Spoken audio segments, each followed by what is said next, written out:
Bueno, creo que podemos dar comienzo a esta segunda jornada de este espacio dedicado al maestro, a nuestro maestro don Ignacio Verdugo Gómez de la Torre.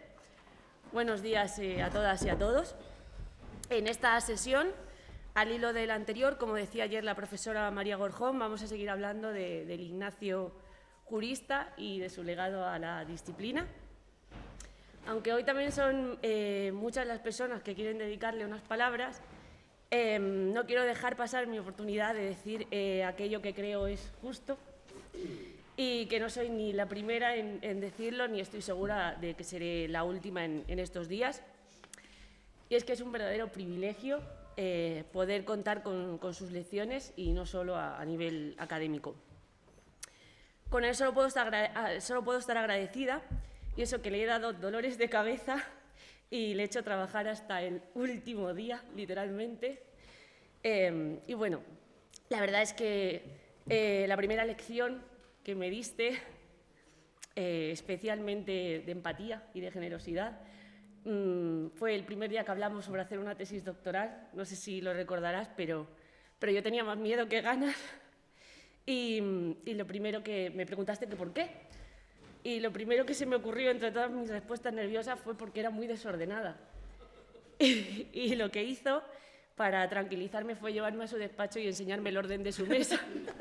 Y consiguió tranquilizarme, y creo que eso es una lección de cercanía y de empatía. Voy a mandar a todos una Otra de sus lecciones, sin duda, fue que me dio la oportunidad de poderme desarrollar en mi ámbito de estudio, en la criminología, y que me dio a elegir, que no me impuso nada. Y es que creo que esa es una de sus tantas virtudes, que es la apertura.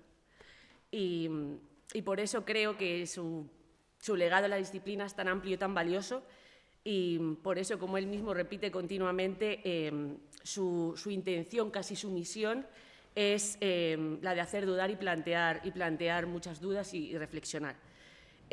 Por eso en este espacio se plantea reflexionar sobre el porqué, sobre el qué castigar, mejor dicho, delitos en el marco constitucional. Y yo, sin extenderme más, que a mí no me corresponde, doy paso a los que sí van a hablar sobre ello, y vamos a dar la palabra a Mercedes Alonso Alam. Buenos días a todos.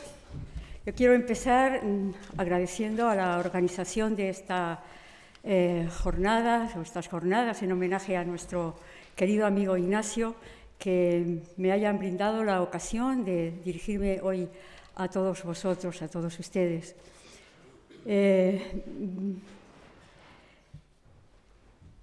Ha sido una organización perfecta. Por lo que yo he podido comprobar, todo marcha estupendamente, y yo creo que Ignacio no se merecía menos. Bueno, a mí, entre otras cosas, me une con Ignacio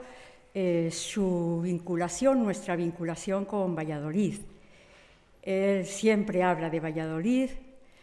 Él es vallisoletano, pero lleva, creo que la mitad de su vida en Salamanca o más, o fuera de Valladolid. Yo soy canaria, pero llevo más de la mitad de mi vida en Valladolid. De manera que ambos estamos de alguna manera desubicados, pero nuestro pensamiento, y a medida que avanza el tiempo cada vez más, vuela. Y vuela, en el caso de Ignacio yo lo veo, hacia Valladolid y en mi caso hacia Canarias. Pero estamos contentos.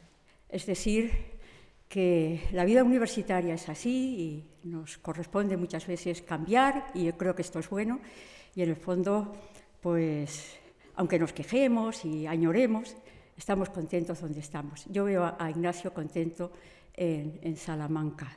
En Salamanca se le quiere y se le ha querido, por tanto, es lógico que así sea. Sin embargo, yo no conocí a Ignacio en Valladolid. Yo conocí a Ignacio, lo vi por primera vez en Madrid. No sé si él lo recuerda, yo muy bien. Apenas me lleva poquitos años, pero un poquito mayor que yo. Y cuando yo fui a Madrid a opositar, porque en aquella época, ¿verdad?, las oposiciones se hacían en Madrid, ¿verdad?, lo recordamos muchos.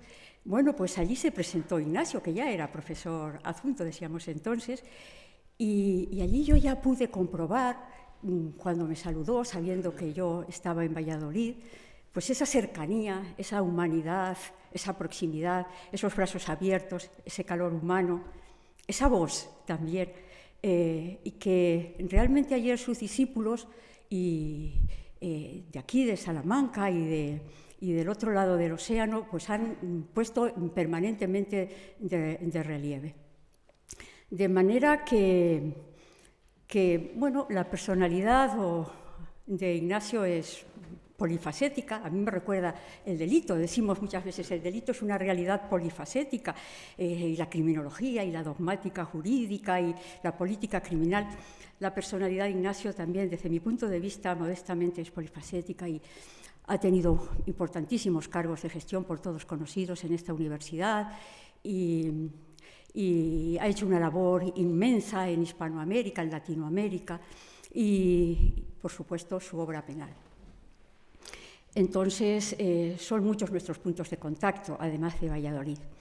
Cuando se me invita a participar a escribir para su libro Homenaje, yo inmediatamente pensé, y ya paso a la parte estrictamente penal, querido Ignacio, pensé en escribir en el delito de lesiones. Su monografía sobre el delito de lesiones realmente fue un hito, ¿verdad?, en el estudio, en la investigación sobre estos delitos. Allí él sostenía una concepción del bien jurídico, ayer se citó, salud personal que posibilita la participación en los sistemas sociales. Un bien jurídico protegido a través de los tipos de las lesiones en un sentido muy amplio. Esta concepción que abarca la salud y la integridad, la salud física y mental y la integridad. Pero inmediatamente que puse la cabeza en el delito de lesiones, en la regulación de los delitos de lesiones, mi pensamiento saltó hacia una presa discordante que se encuentra en ese ámbito sistemático, como es el tráfico ilegal de órganos humanos. Y esa fue la razón por la que en su homenaje escribí sobre esta materia unas reflexiones que ahora quiero brevemente, por supuesto brevemente, compartir con todos ustedes. La regulación es exhaustiva, amplia, excesiva, extensiva, como es hoy todo el derecho penal, lamentablemente. Y yo tenía que acotar la materia y, cómo no, pues la acoté para su homenaje y sobre ello les voy a hablar en torno al bien jurídico protegido, al objeto de la protección jurídica a través del tráfico ilícito de órganos humanos.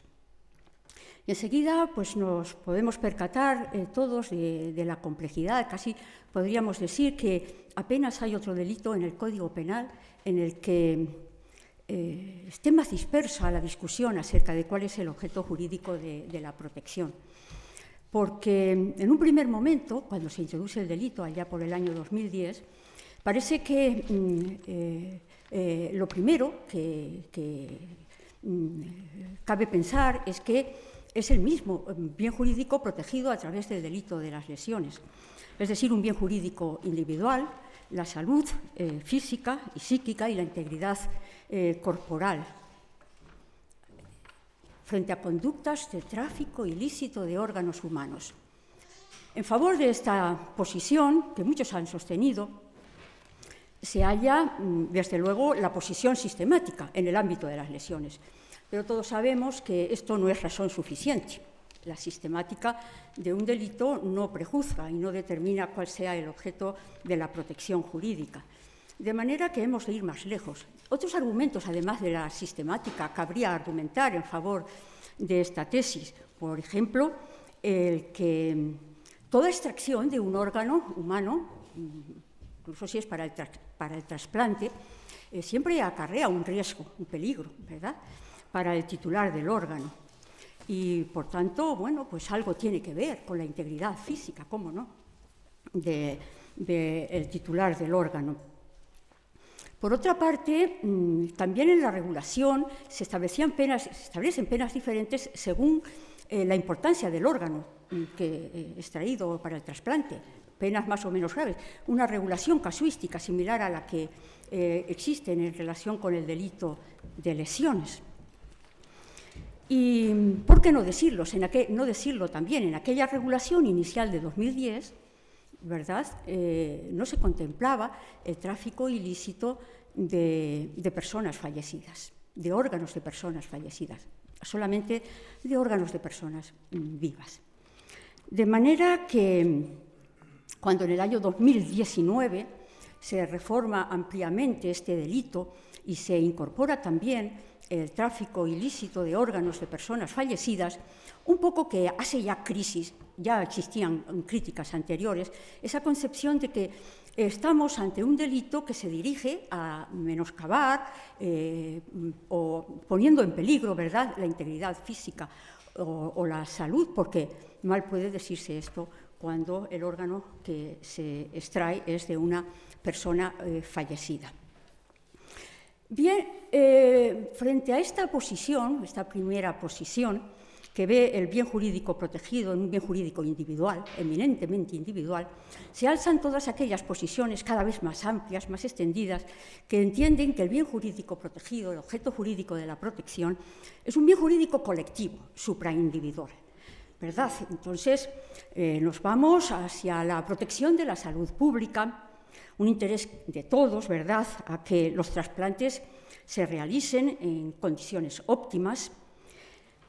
Y de aquí se produce a veces un deslizamiento hacia la concepción de este bien jurídico colectivo, eminentemente formalizado como protección del sistema estatal de trasplantes. De manera que sería el buen funcionamiento del sistema estatal de trasplantes, el objeto jurídico de protección. Incluso a veces se llega a afirmar también que lo que se protege es la afectación del sistema sanitario del país, de los titulares de los órganos, porque no debemos olvidar, ¿verdad?, que en materia de tráfico ilícito de órganos frecuentemente estamos en presencia de delincuencia internacional, ¿verdad?, y que existe un turismo de trasplantes, como también se ha llegado a decir. De manera que tampoco me resultaba convincente esta tesis de que se protege un bien jurídico colectivo, supraindividual, a través de este novedoso delito.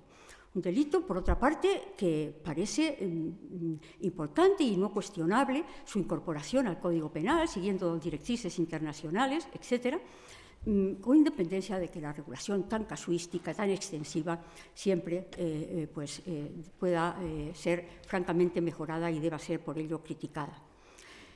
Claro, ante esta situación, este impasse, ni bien jurídico individual, ni bien jurídico colectivo, ninguno me convencía, pues también advertí que buena parte de los autores que se han ocupado de ellos, también en la mesa, por cierto, hay quien ha trabajado al respecto, y muy bien, se sostiene que es un delito pluriofensivo. Bueno, esta es una salida bonita, fácil, todo está afectado, el bien jurídico individual y también el colectivo. Eso sí, deberíamos poner el acento en uno de ellos, el que sea el bien jurídico prioritario. Y aquí también hay disparidad de criterios. Para unos se protege prioritariamente el interés individual, a la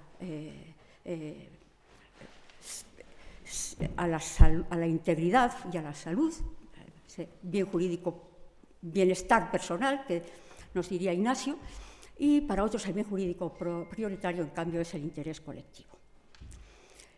Y cuando no, también ante las dificultades para, ¿verdad?, atrapar el bien jurídico protegido, pues se produce un escape, una salida, y argumentamos, o se ha argumentado también, con que estas conductas pugnan contra la sensibilidad colectiva. Y aquí se produce una, digamos que, dispersión y una, digamos que, evanescencia del bien jurídico.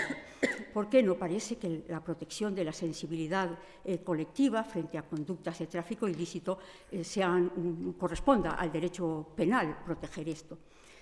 Por no decir también esas vagas referencias a la protección de la ética o de los valores morales, que estas conductas parece que también pueden contradecir. Bueno, y llegado a este punto, yo me planteé, y ese es el sentido de mi contribución, y ahí conecto de nuevo con Ignacio y su su preocupación más bien por los derechos humanos, con que si acaso no deberíamos ya dar el paso definitivo y reconocer como bien jurídico protegido la dignidad de las personas. Es decir, yo sé que para muchos la dignidad de las personas es un bien jurídico evanescente, se ha llegado a decir, que carece de la necesaria concreción que debe tener un bien jurídico penal y que, por tanto, hay una seria resistencia a aceptar que el derecho penal pueda proteger con sus torpes manos o guantes la dignidad. Pero debemos recordar que otros bienes jurídicos son igualmente difícilmente caracterizables, como el honor. ¿Y quién diría hoy que el honor no puede ser objeto de protección penal o que no es el objeto de protección penal en el delito de injurias o de calumnias, con independencia, efectivamente, de qué entendamos por eso de honor? Pues lo mismo sucede con la dignidad. Podemos no ponernos de acuerdo, quizá es muy difícil dar una definición positiva de dignidad, pero sí que existe una posibilidad de una aproximación negativa, siguiendo la fórmula de la no instrumentalización, que procede de Kant y que está ampliamente extendida en la jurisprudencia alemana y también española. De manera que la persona no puede ser utilizada como una cosa, la persona no es un medio para un fin, la persona no se puede vender, la dignidad es indisponible, todo esto lo sabemos. Y, ¿por qué no?, acotar una serie de materias que puedan atentar contra eso, contra la cosificación de la persona. Porque, en verdad, los trasplantes ilícitos de órganos afectan a los principios rectores de los trasplantes de órganos de acuerdo con la Organización Mundial de la Salud, que tiene que regirse por la gratuidad, ¿verdad?, la solidaridad y no, por tanto, a cambio de un precio. No debemos tampoco olvidar, Ignacio, por lo de los derechos humanos me dirijo a ti, ¿y por qué eres el homenajeado? ¡Qué caramba! Pues, claro, los derechos humanos están en permanente peligro y este problema, porque es un problema, el del tráfico ilícito de órganos, está asociado a la pobreza, está asociado a la marginalidad muchas veces, a la necesidad, a la desigualdad, en definitiva. Y, por tanto, yo veo ahí una materia que claramente se perfila como un delito que atenta contra la dignidad de las personas, la dignidad de los vivos. Pero hemos dicho que el Código Penal también contempla el tráfico ilícito de órganos de personas fallecidas. Y por eso yo voy más allá y digo la dignidad de los vivos y de los muertos. El Tribunal Constitucional alemán reiteradamente alude a que allí donde hay vida hay dignidad. Pero también la doctrina constitucionalista alemana se ocupa inmediatamente de precisar que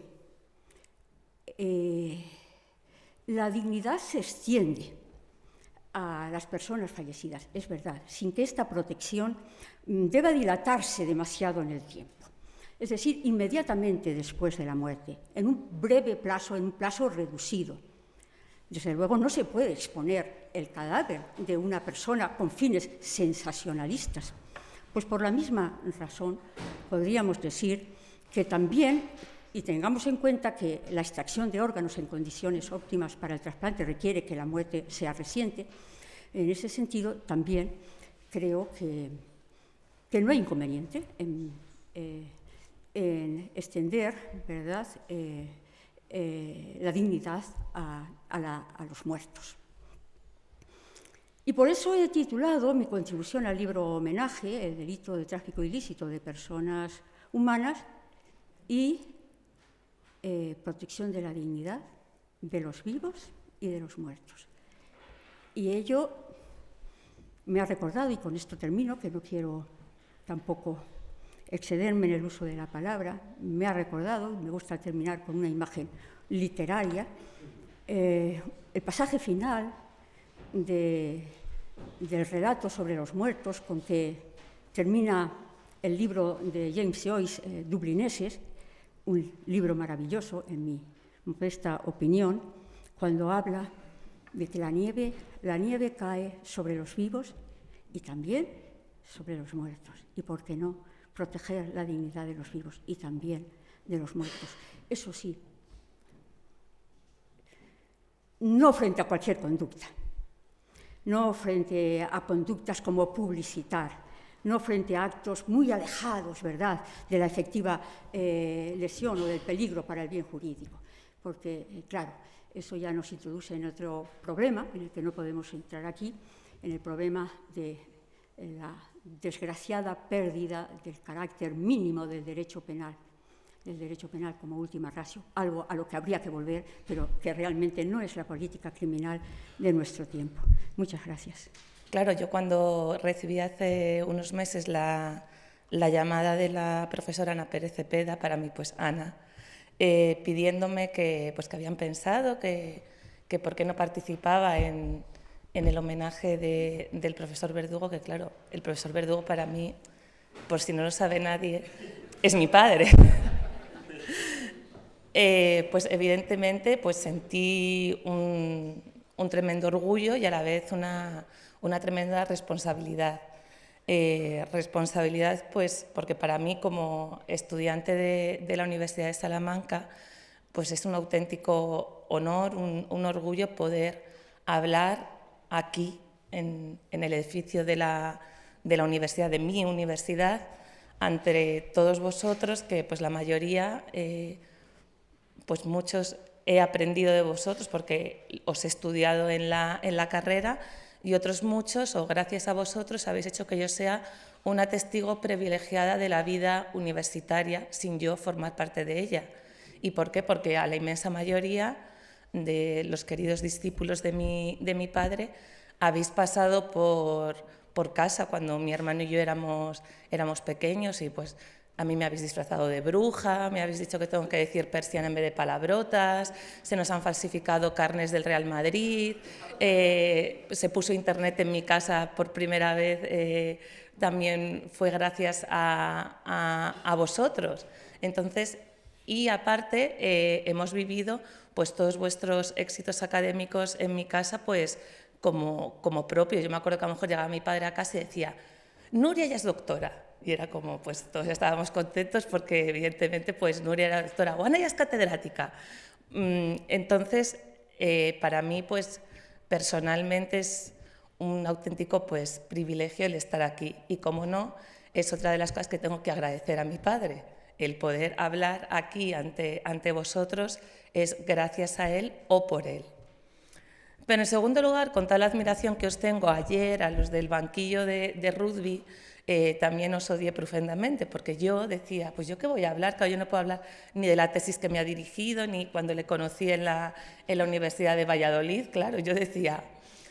Entonces yo pensaba, bueno, pues cosas que tenía pensado, bueno, y de hecho lo voy a hacer, vertebrarme mi intervención en torno a cómo mi padre me ha enseñado, me ha intentado transmitir cómo se tienen que entender el derecho penal. Entonces yo me acordaba que mi padre me decía, no, es que cuando yo estaba en la carrera me decía todo el rato, es que tú tienes que dudar, Pepa, tú no tienes que aprenderte el delito de lesiones, tal, tú duda, piensa el por qué se castiga, tal. Entonces yo me pasé dudando o planteándome casi toda la mitad de mi vida universitaria. Pero es que luego encima me pasó algo bastante horrible, que es cuando decidí preparar las oposiciones a carrera judicial y fiscal, yo me fui a Madrid, me dirigió la oposición mi querido José María Paz, y cuando fui a su casa me dijo, bueno, tú tienes que preparar y tienes que comprar el manual de Carperi. Tú tomas los 5 primeros libros, no, que eran 2 de civil, 1 de constitucional y 2 de penal, y me dice, y los de penal no se los enseñes a tu padre. Y le digo yo, ¿pero por qué, José María? Y me dice, no, tú no los enseñes, que él no los vea, pero tú con esto apruebas la oposición. Entonces tuve que dejar de plantearme cosas a memorizar cosas. Pero luego, por suerte, es verdad que en el ejercicio de mi trabajo y de mi profesión, bueno, pues te sigues planteando, no desde el mismo punto académico, pero sí que te sigues planteando cosas, porque pues muchas veces la interpretación que se dé de una determinada materia, pues que lo de una persona, lo de otra persona con una sensibilidad u otra, pues muchas veces el resultado, por suerte, no es el mismo. Bueno, dicho lo cual, yo quería articular, yo voy a hablaros sobre los delitos de odio, el artículo 510 que se castiga. Bueno, seguramente no se acabe hablando de ello, pero sí de cosas relacionadas con ello, porque lo que quería hacer como homenaje a mi padre es que él a mí siempre me ha transmitido que es muy importante no ver el derecho penal como una ciencia estanca, porque todos, también el derecho penal, somos fruto del momento que vivimos, del momento histórico en el que estamos y de las vivencias que como sociedad pues seguramente hemos tenido a lo largo de la historia. Y mi padre, una de las cosas que siempre ha hecho mucho, y ha hecho en casa, ha hecho con mi hermano, conmigo, es que nos ha transmitido algo que él siempre dice que heredó de su abuelo Ignacio, de mi bisabuelo, que es, bueno, aparte que es una persona tremendamente culta y sabe mucho de historia, es tremendamente generosa y la transmite, pero la transmite de una manera verbal, oral. Pues ayer yo creo que después de la mesa del ejercicio del equipo de rugby con el tour que nos dio histórico por este edificio, pues creo que es buena prueba de ello. Y es por ello, y ahora ya voy a hablaros un poco de derecho penal, que yo quería construir mi intervención en torno a dos frases. Una es una canción, pero que podéis estar muy tranquilos porque no voy a cantar, y otra es una cita. Ambas, casualmente, son alemanas. Una de ellas es la canción que dice Die Gedanken sind frei, que es los pensamientos son libres. Y otra es una definición que da el profesor Klaus Roxin en el proyecto de Código Penal Alternativo que se lleva a cabo en Alemania, que es la definición de pena, ¿no? Define la pena como una amarga necesidad en una sociedad de seres imperfectos como son los hombres. Y en torno a estas dos, bueno, una es una definición, otra es una canción, pues me gustaría comenzar mi intervención. ¿Y ello por qué? Porque, bueno, parece lógico pensar que evidentemente los pensamientos son libres, faltaría más, podría decir yo, ¿no? Pero ¿en qué momento la exteriorización de dichos pensamientos deja de ser libre? Porque lo que está claro es que cómo se exteriorice un determinado pensamiento puede llegar a tener respuesta penal, puede ser merecedora de una sanción penal. Y allí donde busquemos la respuesta a esta pregunta, pues la respuesta, será distinta, porque junto en los delitos de odio, en el fondo se encuentran dos figuras que son diferentes entre sí. Por un lado tenemos los delitos de odio o los hate crime y por otro lado tenemos el discurso de odio o el hate speech. Uno tiene su origen en el modelo americano, concretamente en el modelo estadounidense, que tiene como piedra angular de base sobre el que se construye el mismo, es la primera enmienda, que es el derecho a la libertad de expresión. Para los anglosajones, concretamente para los estadounidenses, la piedra angular sobre la que se estructura su ordenamiento jurídico es la libertad. Sin embargo, en Europa, en la Europa continental, tras la Segunda Guerra Mundial, todas las constituciones no se articulan sobre el derecho a la libertad, sino que se articulan sobre la dignidad humana. Son todas las constituciones que surgieron tras la Segunda Guerra Mundial, la piedra sobre la que construyen es la dignidad humana. Y por ello, dependiendo de dónde se cimiente el ordenamiento jurídico, la respuesta a estos delitos va a ser distinta. En Estados Unidos los delitos de odio surgieron principalmente en los años 60 con toda la lucha de los derechos civiles y la lucha contra el racismo. Y Estados Unidos, ¿qué hace principalmente?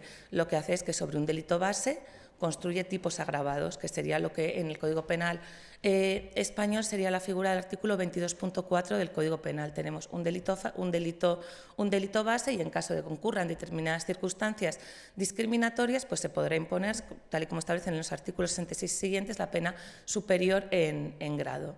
Y lo que se castigan son hechos.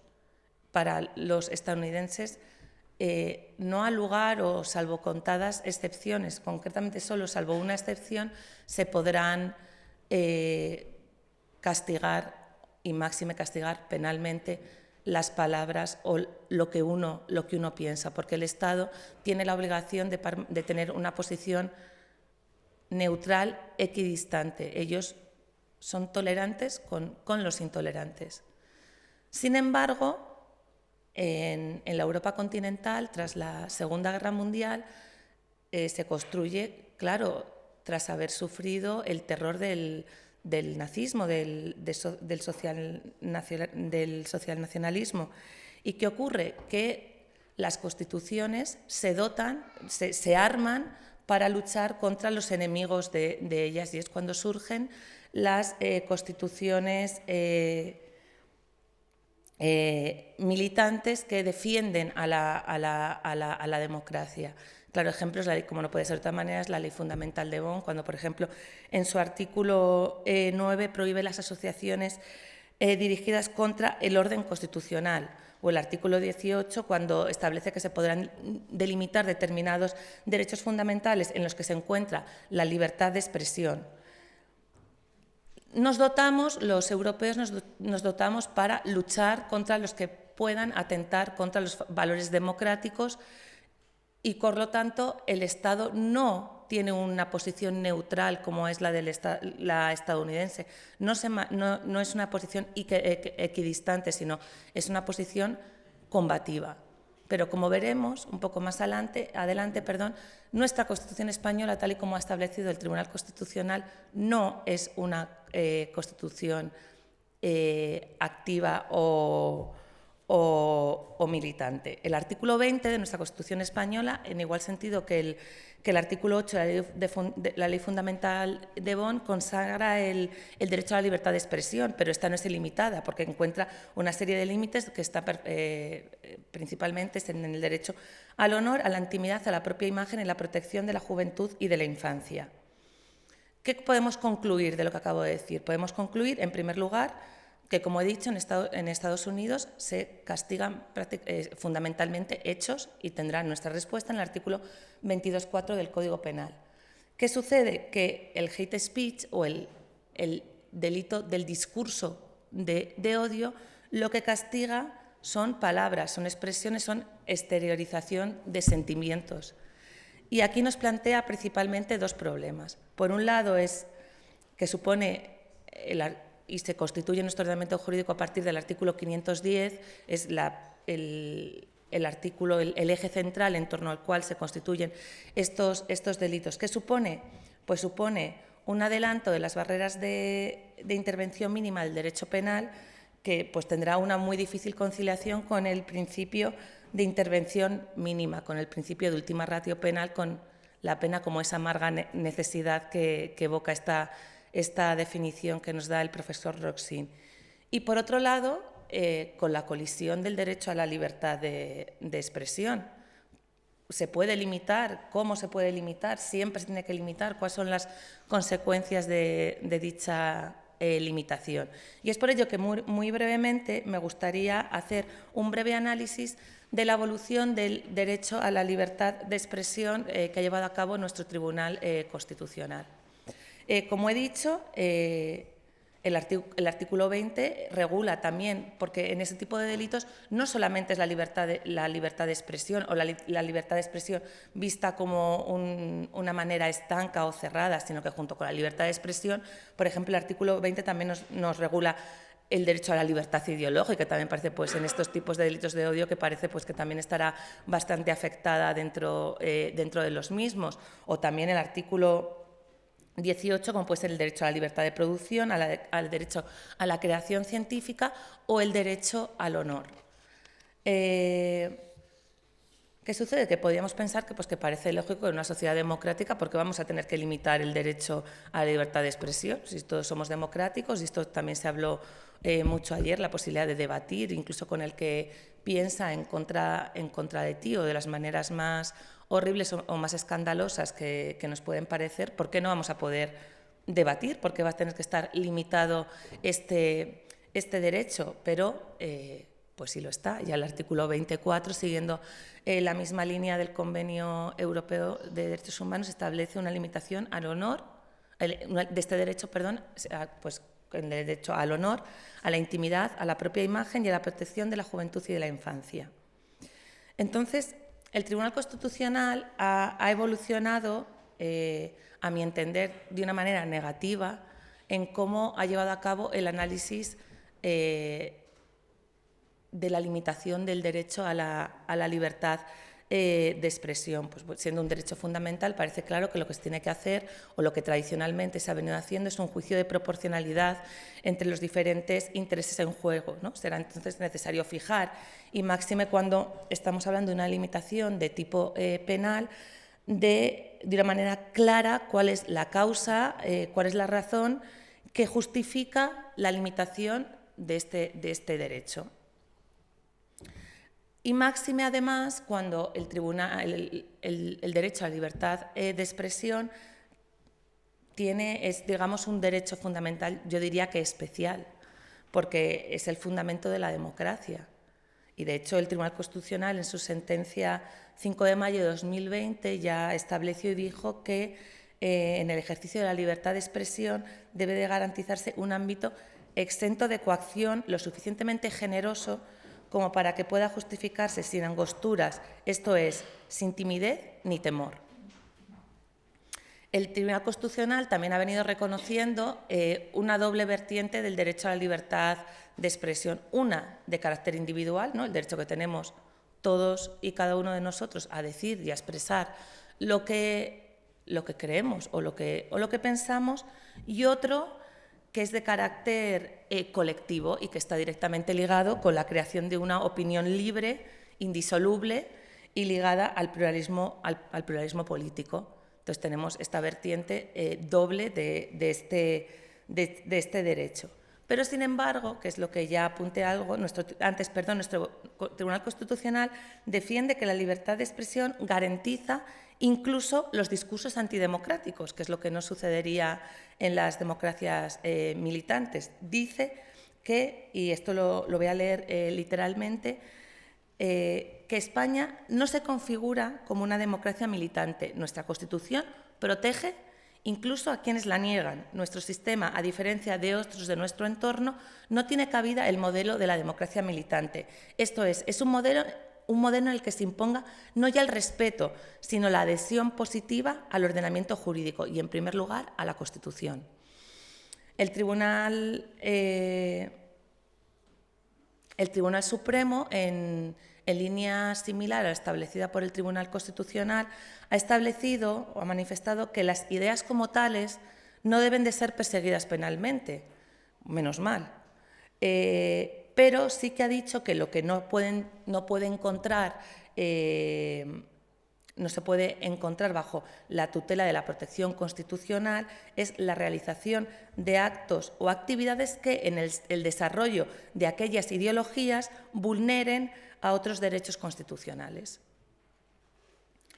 Entonces, lo que tenemos aquí es que lo que ha manifestado parte de la doctrina es que España, como Italia, el modelo que adopta, ya después de haber dicho claramente nuestro Tribunal Constitucional que no somos una democracia militante, es una democracia, un modelo abierto y personalista.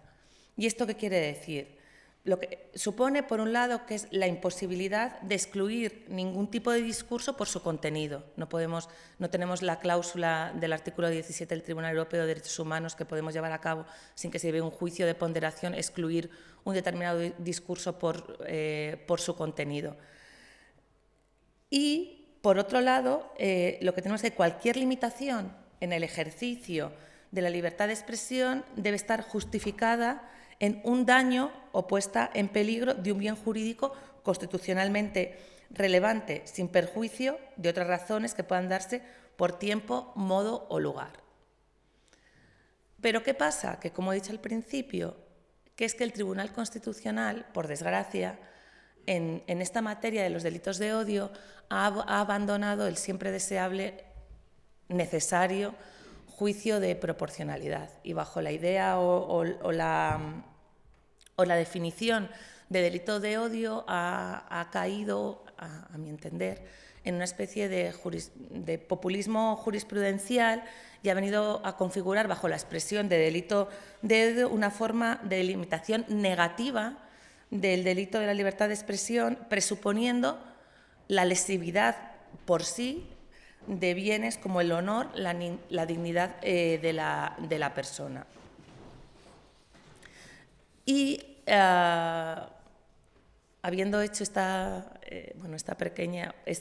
pequeña pincelada, me gustaría relacionarlo, el derecho a la libertad de expresión, llevar a cabo la regulación del Tribunal Constitucional con dos puntos en particular. Uno, que es su relación con el derecho al honor, y otro, su relación con Internet. La relación con el derecho al honor me gustaría hacerlo también porque sé que mi padre, en una de sus primeras investigaciones que hizo como penalista fue la regulación del honor. Entiendo, o estoy prácticamente segura, que el honor de hoy en día tendrá poco que ver o alguna relación tendrá, pero habrá evolucionado de otras maneras, y la relación con Internet. En esta materia me gustaría hablar en el discurso de odio y el derecho al honor colectivo de un caso, que es el caso de Violeta Friedman, que es una sentencia del Tribunal Constitucional. Violeta Friedman era una mujer judía que ella y toda su familia había sido exterminada en los campos de concentración nazi. Ella debía ser la única superviviente de su familia. Y un periodista belga en un medio de comunicación pues llevó a cabo unas manifestaciones que, por un lado, cuestionaban la historia del Holocausto nazi, y por otro lado pues llevaba una crítica al pueblo judío.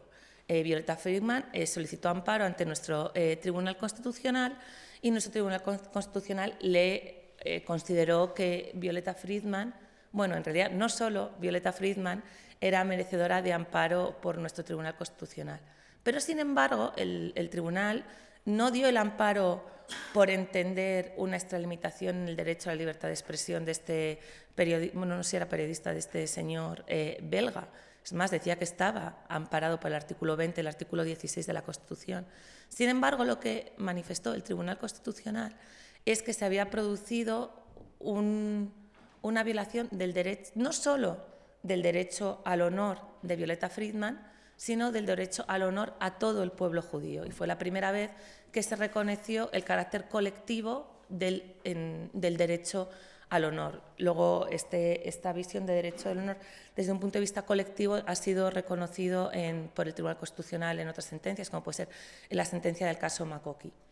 Y respecto a Internet, sí me gustaría hablarlo, porque además, trayendo a colación que ayer mi padre habló aquí de lo que supuso la imprenta, pues yo creo que junto con Internet, la imprenta a Internet ha supuesto los grandes hitos en la democratización también del saber. Permitió, bueno, ayer mi padre pues contó todo, que lo sabe mucho mejor que yo, el lector, de cómo fue posible, o seguramente no hubiera sido posible, la reforma de Lutero sin la imprenta. Pues el otro gran hito, yo creo, en la democratización del saber, en el permitir el acceso al saber, es Internet. Pero claro, ¿qué sucede? Que Internet va rápido, Internet va muy, muy rápido, en Internet opina todo el mundo de casi todo, y también, claro, en Internet, bajo el anonimato, pues los cobardes encuentran un gran foro donde manifestar sus ideas. ¿Y qué sucede? Que esto también se dijo ayer, que muchas veces también con figuras antiguas o con configuraciones antiguas tenemos que dar respuesta a realidades nuevas. Pues seguramente los señores que fallaron sobre el caso Violeta Friedman, si les llegamos a hablar ahora o en ese momento de Twitter, pues hubieran quedado alucinados. ¿Y qué sucede? Que podemos entender que Internet y las redes sociales son medios de comunicación. Podemos entender que las personas que ahí prestan su atención son periodistas o ejercen una labor periodística y pueden estar protegidas por el ejercicio de dicha profesión. La Gran Sala del Tribunal de Derechos Humanos ha dicho de una manera clara que la posibilidad de que los individuos se expresen en Internet constituye una herramienta sin precedentes para el ejercicio de la libertad de expresión. Se trata de un hecho indiscutible, como ya se ha reconocido en varias ocasiones, que los mensajes a través de Internet gozan de una protección equivalente a la emitida en cualquier medio de comunicación. Con lo cual, pues entendemos que sí, que todas las manifestaciones llevadas a cabo a través de las redes sociales o a través de Internet, el Tribunal Europeo de Derechos Humanos parece que no deja lugar a la duda. ¿Y qué sucede? Que en una reciente sentencia del Tribunal Constitucional del año pasado solicitaba amparo una mujer que era una concejala, que creo recordar que era de un pueblo de Valencia. Ella, a través de su cuenta social de Facebook, había dicho, bueno, en el pueblo donde ella era concejal, había habido una corrida de toros, el toro había matado al torero, y ella en su cuenta de Facebook pues dijo que, bueno, pues que pobre toro y que el torero era un asesino. La familia del torero la denunció por entender que había sido vulnerado el derecho al honor del torero, y los tribunales consideraron que así había sido, que se había dado una vulneración al derecho del honor del torero fallecido. Y ella recurrió ante el Tribunal Constitucional por entender que ella había ejercido su derecho a la libertad de expresión. Solicitó amparo diciendo que ya se había amparado en su derecho a la libertad de expresión. El Tribunal Constitucional dijo que ahí no había ni derecho de libertad de expresión y que efectivamente el derecho al honor del torero había sido mancillado.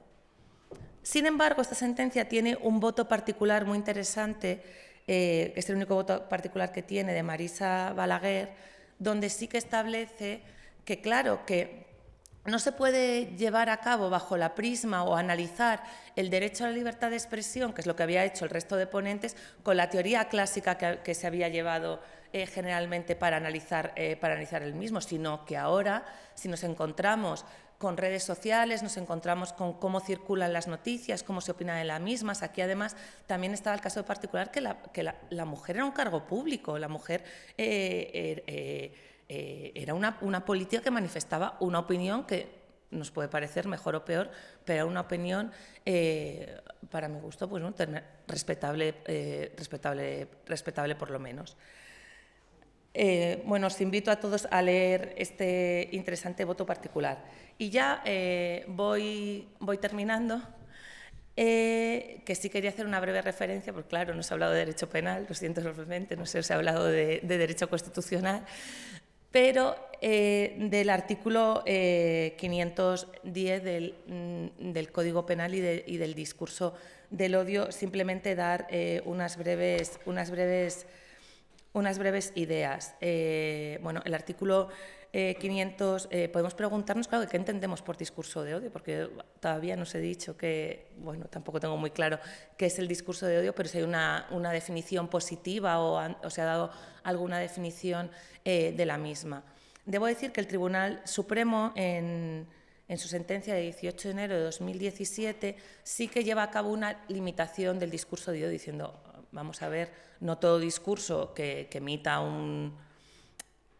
o que en el mismo haya un odio se puede entender como que sea relevante penalmente, con lo cual da una definición de lo que se suele llamar el discurso de odio criminalizado, que debería ser el que debería, en todo caso, preocupar al derecho penal. Y en esa sentencia de 18 de enero del año 2017, el Tribunal Supremo, ¿qué dice? El Tribunal Supremo nos dice que entre el odio que incita a la comisión de delitos, el odio que siembra la semilla del enfrentamiento y el que erosiona los valores esenciales de la convivencia, y el odio que se identifica con la animadversión o resentimiento, existen matices que no pueden ser orillados por el juez penal con el argumento de que todo lo que no es acogible en la libertad de expresión resulta intolerable y que por ello necesariamente es delictivo. Con lo cual entendemos, ¿no?, o parece que aquí el Tribunal Supremo lo que nos está diciendo es que el discurso de odio criminalizado será solamente aquel discurso extremo que por la gravedad de su contenido justifique la limitación de determinados derechos fundamentales, muy en especial el derecho a la libertad de expresión. El boom de este tipo de delitos se introdujo en nuestro ordenamiento jurídico penal con el Código Penal de 1995, aunque sí que bien es cierto que sí que había habido algunas referencias anteriores. Sí, en el Código de 1983 se introdujo el delito de discriminación de servicio público, la Ley Orgánica 4 de 1995 introdujo la apología del genocidio, la provocación y la apología de la discriminación como nueva agravante genérica. Sin embargo, es con el Código del 2005 cuando se produce el verdadero boom dentro de nuestro ordenamiento jurídico penal. Y por un lado, pues sí es verdad que dimos respuesta, para mi gusto, una respuesta mala o excesiva de las tendencias punitivas que se estaban dando en Europa en torno a estos delitos.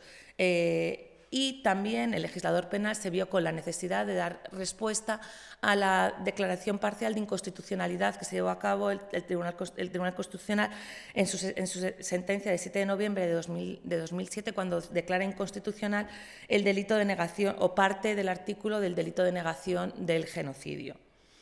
Si bien es cierto que hay una decisión marco del año 2008, de 28 de noviembre, que combina a los países que forman parte del Consejo Europeo a llevar una regulación penal de este tipo de delitos, dando pues, una definición muy amplia de los mismos. Sí que es verdad que también posibilitaba que los Estados miembros y los Estados firmantes dentro del mismo pudieran llevar a cabo una limitación del ámbito punitivo, hecho que nuestro país, que España, no hizo. Sin embargo, sí que ha hecho, por ejemplo, Alemania, hasta al establecer que es necesaria que se lleve a cabo, por consecuencia de estas expresiones, una perturbación del orden público, o como también, por ejemplo, llevó a cabo el modelo anglosajón, manifestando que las expresiones o manifestaciones resulten amenazadoras, abusivas o insultantes, o como el caso de los tribunales franceses, que exigen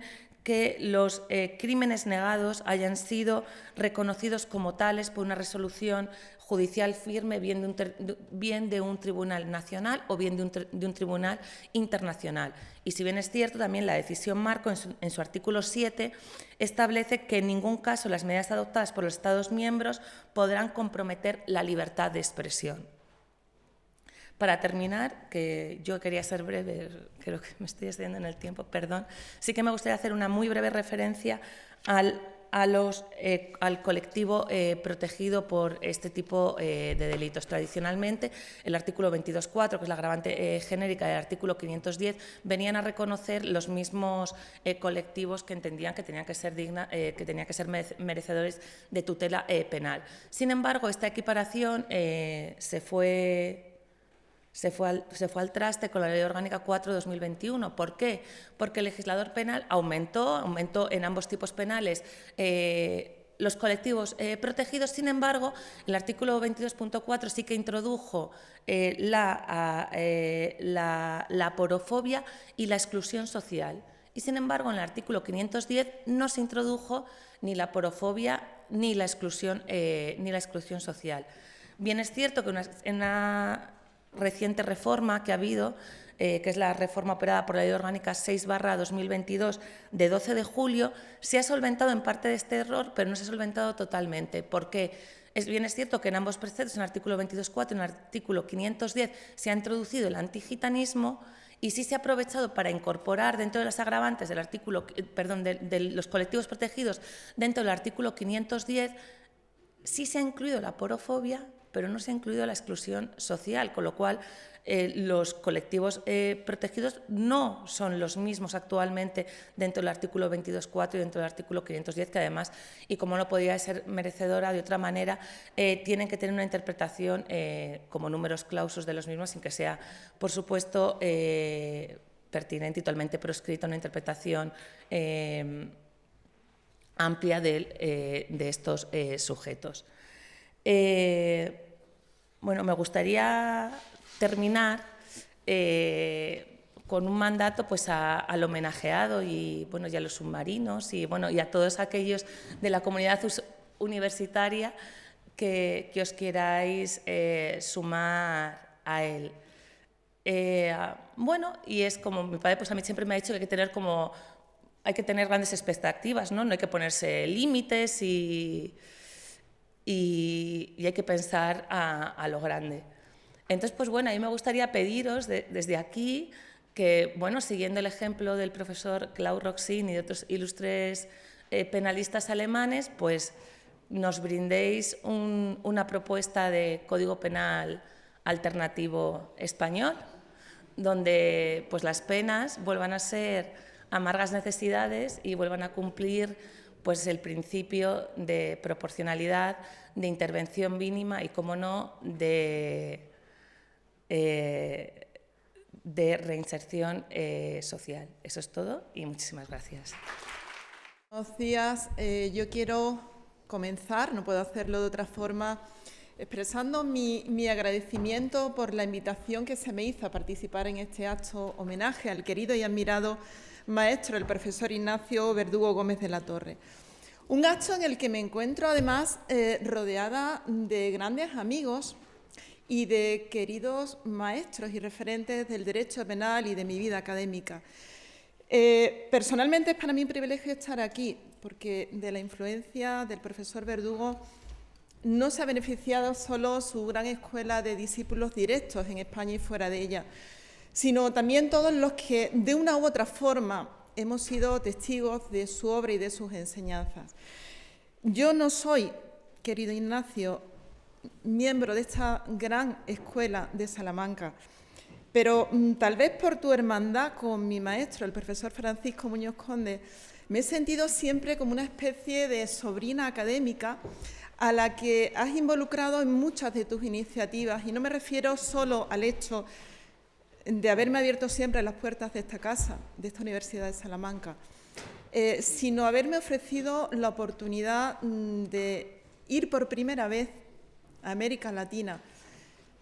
Hace mucho tiempo, no quiero hacer la cuenta y no me interesa, pero sí sé que fue a Nicaragua, sí sé que fue con otros queridos compañeros, con Adán Nieto, con Carmen Rodríguez, con Carmen Salinero, que ayer por la noche en la cena recordábamos aquellos años, recordábamos toda una época, la recordaremos siempre.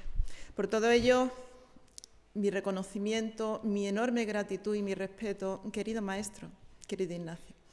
En concreto, el tema que me sirve de excusa, y como es una excusa, quiero que sea breve, de excusa para rendirle, bueno, pues modesto homenaje, es el de los desórdenes públicos terroristas, un tema del que él se ha ocupado, el del terrorismo, siempre desde la óptica del respeto de los principios y límites del derecho penal. Y es además un tema que yo creo que sirve para ilustrar bueno, pues el título que sirve de unión a las ponencias de esta mesa, de esta mañana, que no es otra que la pregunta ¿qué se castiga en el marco de un Estado constitucional?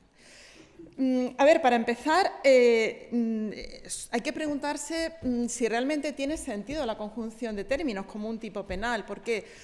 Bueno, pues porque todos los delitos de terrorismo serían en realidad delitos de desórdenes, puesto que no se concibe una actuación terrorista sin que ello implique la alteración del orden público. Obviamente, si la calificación tiene sentido es porque el desorden no es la consecuencia del acto terrorista, sino el escenario en el que se cometen esos actos con fines terroristas. Como sea, se conectan así dos términos, desórdenes públicos y terrorismo, que ya por separado tienen una regulación autónoma en el Código Penal y una regulación que por razones distintas en uno y otro caso, y luego me referiré a ellas, tiene una extraordinaria vocación expansiva. Vocación expansiva tiene en primer lugar, y de forma muy breve, hago unas pinceladas, el delito de desórdenes públicos antes de calificarlos como terroristas. Y tiene esa vocación expansiva tal vez porque tienen un rasgo, les caracteriza un rasgo en su fenomenología que despierta una gran desconfianza en la sociedad, pero también en el legislador penal. Es el rasgo de cometerse por una multitud, por una muchedumbre, por un grupo indefinido de personas, un grupo indeterminado de personas. El potencial peligro que ello encierra lo puso ya de relieve hace mucho tiempo en la psicología social, cuando decía que la actuación en grupo no solo propiciaba que el individuo hiciera más de lo que habría hecho de otra forma en solitario, sino algo distinto y siempre mucho más grave. Como sea, también esas breves pinceladas, de las que no me puedo detener mucho, pero que creo que son importantes para mostrar esa amplitud de lo que es el sustantivo al que luego vamos a sumar la calificación de terrorista, pues un par de muestras muy simples. En primer lugar, obviamente, la conducta típica.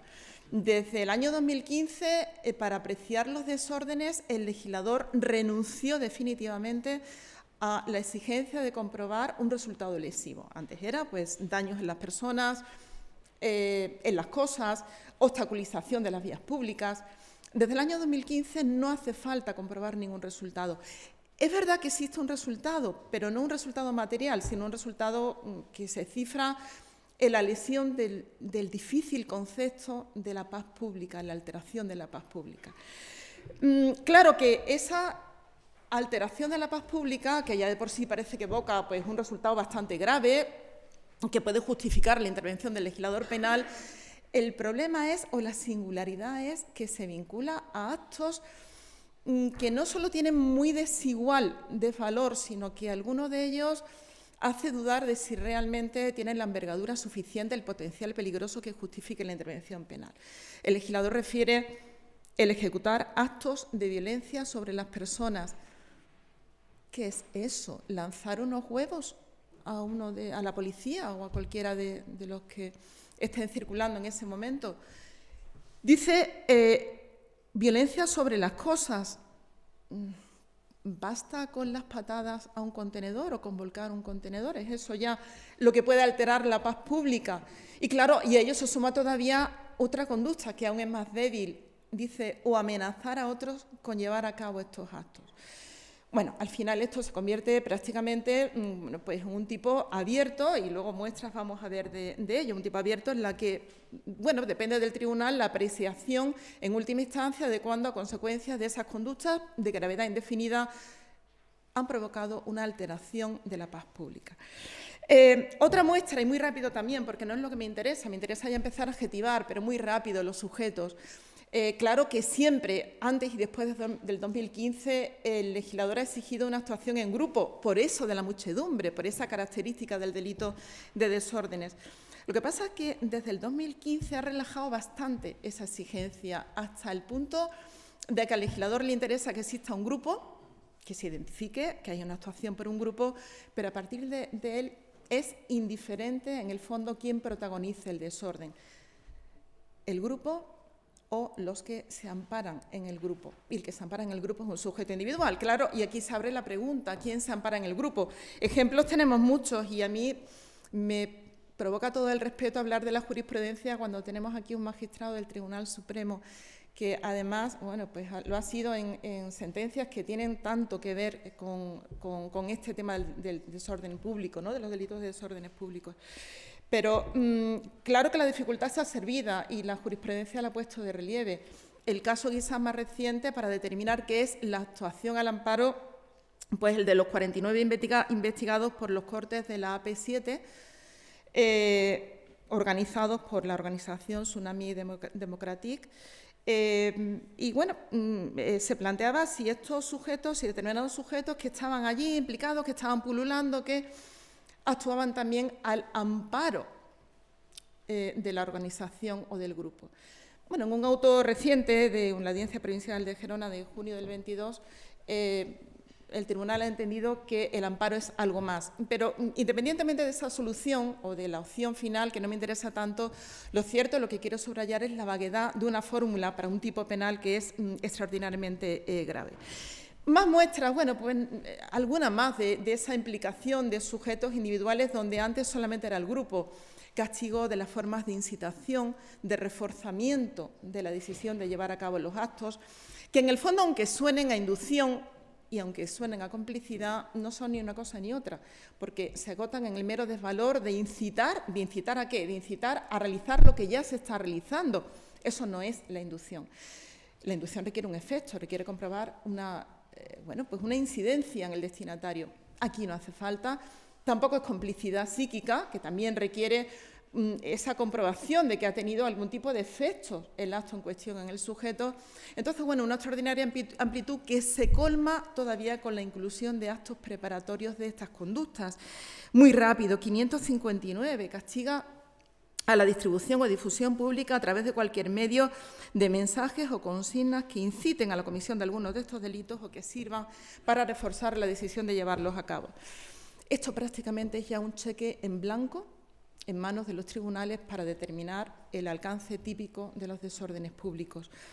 Creo que ilustra bastante el problema el caso de Tamara Carrasco, una activista que, bueno, por un audio de WhatsApp enviado a un grupo de amigos de su listín, de su agenda, y como protesta al encarcelamiento de determinados líderes del proceso, pues informó de una serie de actos que se iban a realizar, de cortes de carretera, de quemas de balas de paja para también protestar y paralizar de alguna forma el funcionamiento de los trenes. Claro, aquí el tribunal se enfrentaba a determinar si realmente esto era esta conducta, si era una forma de incitación. Las sentencias absolutorias del Juzgado de lo Penal de Barcelona y de la Audiencia Provincial de Barcelona fueron confirmadas en junio, en sentencia del 22 de junio de este año, también del 22, por el Tribunal Supremo, si bien con una división interna bastante fuerte, con 11 votos absolutorios a favor de la absolución y 5 en contra. Con independencia de los argumentos, bueno, básicamente que era difícil detectar la incitación directa como requiere el delito, y que en el fondo es verdad que el mensaje circuló por muchos sujetos, pero que eran sujetos acotados de su grupo de WhatsApp. Lo cierto es que la sentencia, decía, fue absolutoria, pero con esa fractura interna uno se atreve a pensar que podía haber sido perfectamente condenatoria y que puede serlo en otros casos. Como sea, ahora entro ya en lo que sí que me interesa, porque quiero ir rápido. Y es que a eso que ya es desorden público y que se puede... bueno, pues que permite una elasticidad, el tenor de la ley permite una elasticidad bastante considerable a la hora de entender lo que es. Bueno, pues vamos a sumarle la calificación de terrorista. Vamos a complicarnos un poquito más y le sumamos que ahora tiene que ser terrorista. Pregunta que voy a intentar volver sobre ella en los pocos minutos que quiero usar. Con esa calificación de terrorismo, ¿qué hace el legislador? ¿Delimita algo más? ¿Delimita algo más esta calificación tan ambigua o queda todavía más abierta? Vamos a ver, vamos a intentar buscar pistas. Bueno, para empezar, me permito recordar algo muy básico, que en la relación de desórdenes públicos y terrorismo encuentra en el Código, o pudiera encontrar en el Código Penal, dos vías. La primera, por la vía de la calificación de cualquier acto como terrorista, de cualquier delito como terrorista, cuando tiene una pena grave, en la calificación quizás más simple, el 573, y, por otro lado, por medio de la calificación de desórdenes públicos terroristas como tipo penal específico. Curiosamente, el legislador creó este delito, el delito de desórdenes públicos terroristas, 573 bis 4, y renunció a incluir el desorden público en el listado de esos delitos genéricos que cuando se cometen con fines terroristas se convierten en terroristas. ¿Por qué lo hizo? No es una omisión casual, ni mucho menos, porque de hecho estaban inicialmente en el proyecto de reforma del Código Penal de 2015 y desaparecieron durante la tramitación parlamentaria en el Congreso. ¿Por qué? ¿Cuál era la finalidad? ¿Por qué no podían haberse calificados en ese listado como tal? Bueno, uno se atrevería a pensar que a lo mejor quería acotar específicamente lo que eran los desórdenes públicos terroristas y que no valía con esa relación genérica, esa guía genérica. Y de hecho, bueno, pareciera pudiera intuirse que hay algunas pistas de que es así, ahora me refiero a ellas. ¿Por qué? Porque de otra forma la calificación de los desórdenes públicos como terroristas puede salir muy fácilmente. Solamente doy un dato, o recuerdo un dato, que los desórdenes públicos, decía hace un momento, requieren como resultado la alteración de la paz pública y que los delitos de terrorismo requieren, entre sus fines, que se aprecie que el sujeto actúa con el motivo de causar una alteración de la paz pública. Claro que sale que, por una parte, el sujeto altera la paz pública y, por otra, actúa con ese elemento intencional, pues delito de desorden público terrorista. Parece demasiado. A lo mejor lo que quería el legislador, por eso decía, a lo mejor es limitar. Vamos a ver las claves. Las claves. La primera puede ser, bueno, pues es verdad que el desorden público terrorista no admite esa calificación sobre el tipo básico de desorden, sino que tiene que ser sobre los tipos cualificados. Esta posible restricción se desvanece muy pronto, porque uno se pone a leer los tipos cualificados y no solo es que estén ahí, por ejemplo, la exhibición de un arma de fuego simulada, lo que probablemente tenga que ver con el temor a la multitud, una vez más, sino que está entre esas cualificaciones la actuación en el marco de una reunión o manifestación numerosa de personas o al amparo de ellas. Y claro, uno dice, pues lo normal es que un desorden público tenga lugar al amparo de una reunión o manifestación numerosa de personas. Con lo cual, poca pista da de ello. ¿Cuáles son las claves, por tanto, para intentar acotar en dos pinceladas muy rápidas el delito de desorden público? Bueno, dos claves básicas. La primera, que tienen que ser cometidos por quien actúa como miembro de un grupo o organización terrorista o al amparo de ella, y que evidentemente esto supone que la calificación como tal de esa organización tiene que ser terrorista. Empiezo por aquí. La jurisprudencia tiene claro algo que desde luego dista de ser una restricción, y es que, bueno, pues para calificar una organización como terrorista, en absoluto es necesaria una declaración formal por parte de una sentencia, de un tribunal. Así lo puso de manifiesto el auto, entre otras muchas resoluciones, el auto del Juzgado Central de Instrucción de 10 de enero de 2020, dictado a propósito del mantenimiento no de la prisión preventiva de uno de los miembros de los llamados CDR, los Comités de Defensa de la República, acusados de crear en su seno un grupo terrorista, el equipo de respuesta táctica. Aquí dejó el tribunal muy claro, una vez más, como lo había hecho en otros pronunciamientos, que en absoluto era necesaria esa declaración. Lo importante era ver que la dinámica, la actuación de esa organización, pues se ajustaba a los rasgos de la fenomenología actual del terrorismo, de las manifestaciones del terrorismo. Mayor trascendencia tiene, que me detenga un minuto, va a ser solamente, y voy a pasar rápido, un minuto solo en lo que es el otro rasgo del delito, la actuación por parte de ese grupo o organización o la actuación a su amparo. Bueno, actuación por parte del grupo quizás sea más fácil, evoca la idea de integración, de pertenencia, de algo orquestado, diseñado, de una estrategia que nace de la propia estructura. Y más complicado es el tema de cuándo, o la identificación de cuándo se actúa al amparo. Me refería ya a ello, al tratar los desórdenes, en esa breve mención a los desórdenes antes de su adjetivación como terrorista, que es actuar al amparo. Hay una importante restricción en la jurisprudencia, y es que actuar al amparo no significa compartir la ideología del grupo, de la organización. Ilustrativa me parece la sentencia del caso Alsasua, ¿no? la agresión a dos guardias civiles que no se encontraban de servicio, sino tomando unas copas por parte de un número cada vez más importante de sujetos, según discurrían los hechos.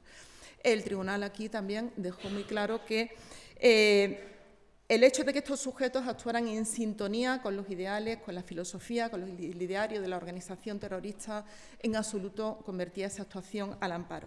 Pero si esto no es bastante, ¿qué es entonces actuación al amparo? Esa misma sentencia, la del caso Alsasua, decía que tiene que ser actuar en nombre o coadyuvando a la organización. Una sentencia de la Audiencia Nacional de 7 de marzo de 2019, a propósito de un delito de desórdenes públicos convocados por la izquierda adversaria, decía que al amparo requiere algún tipo de apoyo, protección o cobertura a los autores, respondiendo en todo momento su conducta a las directrices y estrategias definidas por la propia organización terrorista. ¿Qué es eso? Bueno, pues uno puede pensar que eso requiere de alguna forma que lo realizado si tiene que responder a las estrategias, pues requiere que lo realizado sea de alguna forma imputable, en términos normativos, a las directrices emanadas, a las consignas emanadas desde esa organización, ya sean directrices genéricas o bien directrices específicas. Esto sí es una línea, puede ser una guía, pero una guía extraordinariamente vaga. Buen ejemplo de ello creo que es referirme al caso del tsunami de democracia, el enjuiciamiento de los actos cometidos por esta plataforma, bajo investigación judicial todavía. Plataforma independentista catalana, al sabido es reaccionaria a la sentencia del Procés, que con motivo de la publicación de la sentencia hizo un llamamiento a través de las redes sociales para bloquear el aeropuerto del Prat y cancelar o alterar un número importante de vuelos. Caso de que Tsunami fuera considerado realmente como una organización terrorista, es verdad que se hallaron, parece en poder de los detenidos, planos de determinados edificios, instrucciones para la fabricación de explosivos. Caso de que fuera considerado, decía, habrá que identificar si realmente no el bloqueo del aeropuerto, sino los actos de violencia que se realizaron con motivo de esa acción, si eran imputables a las consignas de la organización. Algo difícil y, desde luego, que con independencia de la labor que hagan ahí los jueces y tribunales, delata una considerable vaguedad del tipo delictivo. Con esto voy llegando al final, y una reflexión que me va a llevar muy poquitos segundos, porque hasta ahora me he referido a las conductas, que son muy amplias y que cuesta trabajo acotarlas. Y ahora me refiero en estos segundos al contraste de la indefinición de las conductas con la gravedad. Una gravedad que a veces plantea serios problemas de proporcionalidad. Muchas cosas podría decir, solamente una, que creo que ilustra esa dificultad. Las conductas de comisión de los desórdenes públicos realizadas por el grupo se equipara en pena a las realizadas al amparo del grupo, individualmente al amparo. Eso ya de por sí puede resultar desproporcionado, pero claro, si comparamos ese paquete formado por dos conductas desiguales, si lo comparamos con otro delito específico de terrorismo en el Código Penal, que son los actos de colaboración con una organización terrorista, pues las consecuencias que salen dan como mínimo que pensar. En concreto, el actuar al amparo del grupo a efectos de los desórdenes públicos tiene una pena, y voy a utilizar mis chuletas aquí, tiene una pena de 6 a 12 años de prisión puede salir la pena. Los actos de colaboración cualificados por poner en peligro la vida de las personas tienen una pena de 7 años y medio a 10 años de prisión. Claro, uno se queda pensando y dice, bueno, pues al sujeto le interesaría más que lo acusaran de prestar una colaboración terrorista que por su naturaleza pone en peligro la vida de las personas, que cometer un delito de desórdenes públicos al amparo de una organización o grupo. Algo que además, no se nos olvide, se puede colmar con la simple conducta de amenazar a otros con llevar a cabo actos de violencia.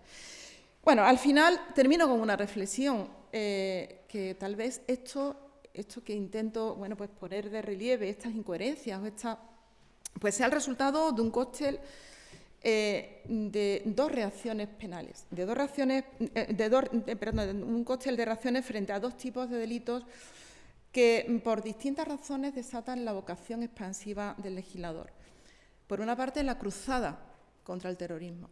Por otra, la temida multitud, de la que, como decía Azaña en su memoria doctoral, nunca se espere nada bueno y siempre se ha de temer algo malo. Incluso en ese contexto, sería bueno no perder de vista que no solo de la multitud, sino también de los tipos indeterminados y con clara desproporción penológica, también de ellos no sea nunca de esperar nada bueno. Ya veremos lo que nos depara el tiempo y ya veremos lo que nos dirán mañana. Yo, entre tanto, me quedo con la satisfacción de haber tenido una excusa para expresarle una vez más mi agradecimiento, querido Ignacio, para expresarte una vez más mi agradecimiento por tantas cosas y por tanto tiempo, que yo quiero que sea mucho más. Muchas gracias. Yo conocí a Ignacio no físicamente, sino leyéndolo cuando terminé la carrera. El primer autor que habló del derecho penal represivo durante los periodos de guerra y posguerra en España, del 36 al 45, fue él. Ha hecho una revisión de ese trabajo en un libro coordinado por el profesor Arroyo Zapatero, 80 años de exilio de juristas en México, y os recomiendo la lectura de ambos. Así lo conocí. Físicamente, bueno, era guapísimo. Todos queríamos ser Ignacio y está claro que no pudimos. Y lo conocí, claro, no te puedes acordar, en la Complutense, el día que en un despacho conocí a Juan Terradillo, el día que a mi querido amigo Juan Carlos de oyente, a Bernardo del Rosal también de oyente, en aquellas oposiciones en las que hablaban del niño. El niño va a llegar, el niño era brillantísimo, el niño era Ignacio. No sé si aquel calificativo de Emilio Octavio, tan recordado, ¿no?, de Susana, de Gómez Benítez, era positivo o no lo sé. Pero ahí lo conocí, desde entonces lo quiero, lo admiro. Y bueno, sus trabajos sobre su lucha, ¿no?, por la libertad de expresión, que nos permitió, y también te lo agradezco, no te acordarás tampoco, pero cogiste el coche y te presentaste en Almuñécar, y allí nos conocimos, bueno, allí nos encontramos con Bonifacio de la Cuadra, otro queridísimo amigo, y supe de tu vinculación con Jaén, en la universidad que ya sabéis, yo imparto docencia. Bueno, pues sus trabajos por el derecho a una muerte digna, que dio lugar a una leyenda que me corregirán, no sé si es verdad o no. Decían que informaste tú a los parlamentarios sobre cómo tenía que ser el consentimiento como eximente en delitos contra la integridad física y en delitos contra la vida. Y informaste. Y no te hicieron caso, porque el consentimiento se quedó aquello ni para ti ni para mí, el PP y el PSOE, y al final fue como sabemos todos, desgraciadamente, una atenuación, y por fin ya tenemos una ley de eutanasia. Su lucha constante por los derechos de las víctimas. Gracias por salvar a José Ramón de la dictadura uruguaya, de la tortura. Gracias por tu lucha por las víctimas chilenas también de la dictadura. Bien, gracias, Ignacio, por aceptar a un extraneus entre los tuyos. Un extraneus real. Os cuento una confidencia. Se lo contaba a la mujer del profesor Marino Barbero. Cobo del Rosal me hizo firmar Orense, posteriormente Carlos III, y le confesó a Gómez Benítez que la única intención que tenía que yo saliera en la Carlos III de Madrid era para boicotear la entrada de los submarinos en Madrid. Así que, como sabéis todos, nosotros hemos sido piezas de ajedrez de una gran mafia académica. Y yo también soy responsable de aceptar aquel juego, ¿no? En definitiva, te soy muy agradecido por todo, absolutamente por todo. El tema, va a ser muy breve mi intervención, el tema era qué castigar. Y lamentablemente no, pero aquí ya tenemos presente a generaciones que ni tuvieron que estudiar el Código Penal franquista, que ni tuvieron que explicar, que nosotros explicamos el Código Penal franquista. Y hay que recordar cómo el ejercicio de los derechos fundamentales fue delito. El ejercicio del derecho de reunión, sindicación, el derecho de huelga, que en los delitos sexuales el bien jurídico era la honestidad. Por lo tanto, las prostitutas no podían ser violadas porque no eran honestas. Difícil lo tenían las casadas por el débito conyugal católico. Pero el Tribunal Supremo también fue responsable, porque para ellos la única relación sexual lícita era la heterosexual, vaginal, matrimonial. Por tanto, cualquier juicio en el que se planteaba un abuso sexual o una violación, y temo mucho del relativismo fanático de cierto feminismo, en aquel momento en aquel momento, eso significaba que la denuncia por violación de una mujer era un juicio contra ella. Se invertía la carga de la prueba y ella era la que tenía que demostrar que era honesta, es decir, que no había mantenido una relación fuera del matrimonio, que no fuera vaginal y que no fuera homosexual. Hemos tenido delitos que hemos ido explicando, como el rapto con mujeres de 23 años y el perdón del ofendido, que era el matrimonio con el autor del delito. Hemos tenido propagandas ilegales, hemos tenido auténticas pesadillas, el desacato a la autoridad. Bueno, el escándalo público que desapareció en 1988. Hemos tenido hasta el 80 la Ley de Peligrosidad y Rehabilitación Social y el castigo de los homosexuales a través de medidas predelictuales y a través del delito de escándalo público hasta el 88. Un beso apasionado en Azuaga dio lugar a la derogación del delito. Aquel chico que besaba a su novia apasionadamente ingresó en la cárcel, se suicidó y eso provocó la reacción popular y por fin desapareció la ofensa al pudor y a las buenas costumbres. Y llegó la democracia. Y también te estoy agradecido por eso, porque tuviste el valor en uno de los primeros congresos de estudiantes aquí, me invitaste y yo era profesor de Derecho Penal, no era titular, y mi único cargo, por lo menos aparecía en el título, era autoinculpado en un delito de inducción a la insumisión. Y quiero recordar a Portero García, asesinado por ETA en Granada, un tiro en la nuca, que fue el que, gracias a él, yo no ingresé en prisión, porque gracias a él no procesó al insumiso con el que yo iba, ¿no?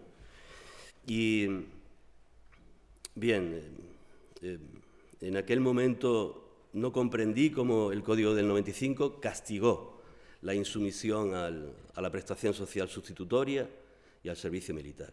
Cómo aquel código se atrevió a seguir castigando a los piquetes informativos. Juan ha luchado mucho para que no fueran delitos, sin mucho éxito durante tantos años. Es decir, hemos tenido, bueno, y no quiero olvidar, es decir, cómo hemos llegado a castigar la colaboración con la inmigración irregular sin ánimo de lucro. El mundo al revés. Ha tenido que llegar el Partido Popular y decir, no, por lo menos que haya ánimo de lucro. Estábamos metiendo en la cárcel a Cáritas, que colaboraba con ellas. Eso era lo que tuvimos, lo que tenemos y qué nos queda.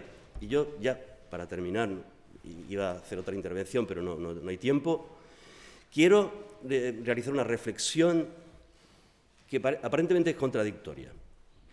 Por un lado, realzar la figura de los tribunales en materia de libertad de expresión, cuando antes María José explicaba estos delitos, es inconcebible que aquello que pensábamos que era solo el derecho de enemigos de Jacobs, equiparación a actos preparatorios de delitos consumados y el abuso del delito de peligro abstracto, hemos superado a Jacobs.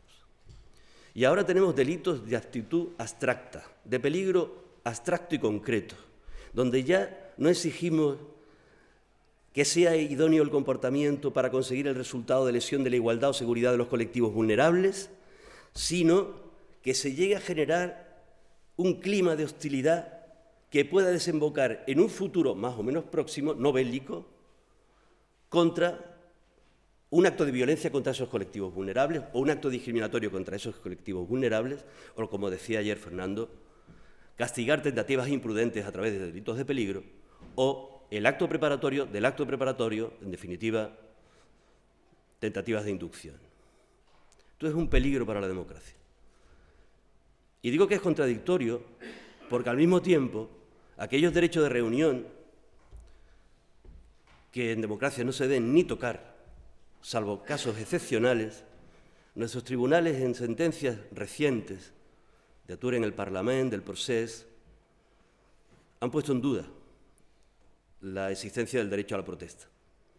A través de delitos como atentado a los representantes de las instituciones del Estado, a través de un delito de sedición absolutamente desproporcionado, que hay que equiparar en un futuro a las penas de los delitos de orden público, es decir, a penas de 3-4 años, en casos de utilización de la violencia. Bueno, pues en esos casos yo creo que se está favoreciendo un concepto de intromisión en el derecho de reunión a través de la creación de un clima coactivo cometido por terceras personas que no están imputadas porque no se pudo demostrar que participaran en el acto. Y lo que más me preocupa, cómo no se está valorando la teoría del efecto desaliento, es decir, cómo en esa sentencia no se valoran los excesos graves y los excesos leves en el derecho de reunión, para aplicar o no la eximente completa o la eximente incompleta. Yo creo que los excesos leves en el ejercicio del derecho son parte integrante del derecho fundamental.